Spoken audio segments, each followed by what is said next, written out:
ગુજરાતમાં સત્તાવાર ચોમાસાની એન્ટ્રી તો થઈ ચૂકી છે। 2-3 દિવસમાં ચોમાસું વેગ પકડશે। એક તરફ શાળાઓ પણ કાર્યરત થઈ ચૂકી છે।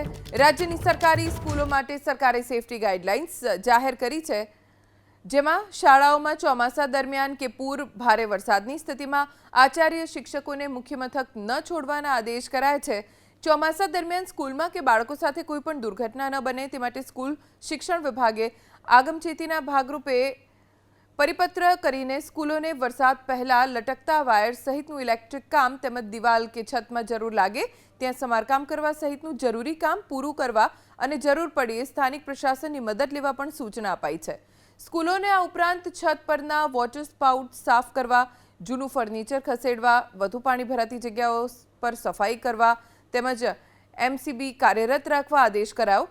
जरूर जणाय त्यां केम्पसमां भयजनक लखाण साथेना बोर्ड लगाववाना रहेशे।